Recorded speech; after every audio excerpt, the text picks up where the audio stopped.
महिलाएं, दासियां, सती तथा श्रमिक।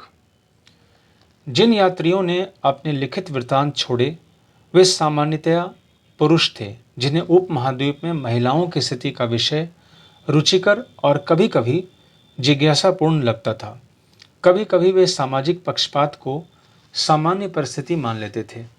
उदाहरण के लिए बाजारों में दास किसी भी अन्य वस्तु की तरह खुलेआम बेचे जाते थे और नियमित रूप से भेंट स्वरूप दिए जाते थे। जब इब्न बतूता सिंध पहुंचा तो उसने सुल्तान मोहम्मद बिन तुगलक के लिए भेंट स्वरूप घोड़े, ऊंट तथा दास खरीदे।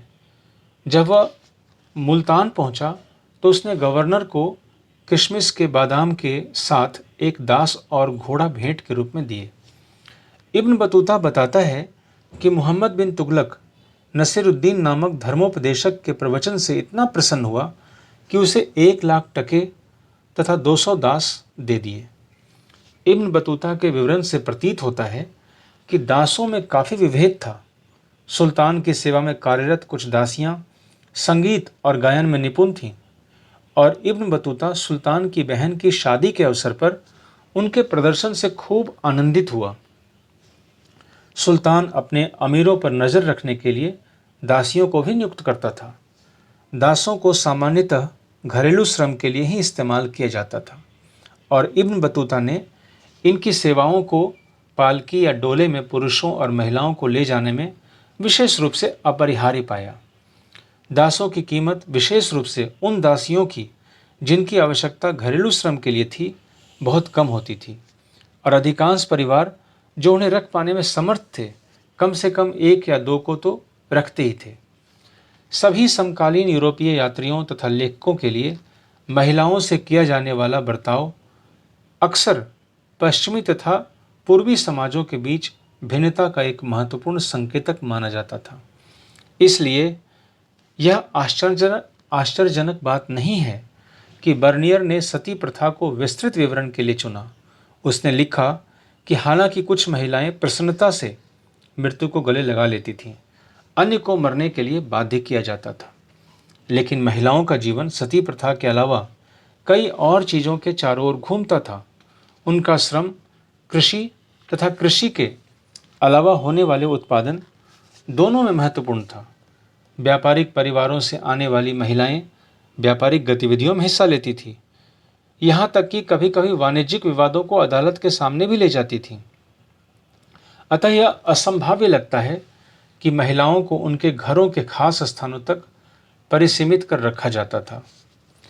आपने देखा होगा कि यात्री वृत्तांत इन शताब्दियों में पुरुषों और महिलाओं के जीवन की एक रोचक झांकी प्रस्तुत करते हैं। इन वृत्तांतों से हम बहुत सी जानकारी प्राप्त कर सकते हैं, पर इनमें सामाजिक जीवन के कई आयाम अनछुए रह जाते हैं या फिर एक दृष्टिकोण विशेष से देखे जाते हैं, जिन्हें इन वृत्तांतों को पढ़ते हुए ध्यान में रखना आवश्यक है। साथ ही उपमहाद्वीप के पुरुषों और संभवतः महिलाओं के अनुभव और प्रेक्षण अपेक्षाकृत अज्ञात है, जिन्होंने समुद्रों और पर्वतों को पार किया और उपमहाद्वीप से परे क्षेत्रों में साहसिक यात्राएं की। उन्होंने क्या देखा और सुना, सुदूर क्षेत्रों के लोगों के साथ उनके संबंध किस प्रकार ढले, वे किन भाषाओं का प्रयोग करते थे। उम्मीद है कि इन पर और अन्य प्रश्नों पर आने वाले वर्षों में इतिहासकार योजनापूर्वक तरीके से ध्यान केंद्रित करेंगे। स्रोत 15 दासियां। इब्न बतूता हमें बताता है यह सम्राट की आदत है हर बड़े या छोटे अमीर के साथ अपने दासों में से एक को रखने की, जो उसके अमीरों की मुखबिरी करता है। वह महिला सफाई कर्मचारियों को भी नियुक्त करता है जो बिना बिताए घर में दाखिल हो जाती है और दासियों के पास जो भी जानकारी होती है वे उन्हें दे देती है। अधिकांश दासियों को हमलों और अभियानों के दौरान बलपूर्वक प्राप्त किया जाता था। स्रोत 16 सती बालिका। यह संभवतः बर्नियर के वृत्तांत का सबसे मार्मिक विवरणों में से एक है। लाहौर में मैंने एक बहुत ही सुंदर अल्पवयस्क विधवा जिसकी आयु मेरे विचार से 12 वर्ष से अधिक नहीं थी, की बलि होते हुए देखी। उस भयानक नर्क की ओर जाते हुए वह असहाय छोटी बच्ची जीवित से अधिक मृत प्रतीत हो रही थी।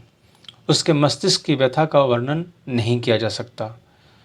वह कांपते हुए बुरी तरह से रो रही थी, लेकिन 3 या 4 ब्राह्मण, एक बूढ़ी औरत जिसने उसे अपने आस्तीन के नीचे दबाया हुआ था, की सहायता से उस अनिच्छुक पीड़िता को जबरन घातक स्थल की ओर ले गए।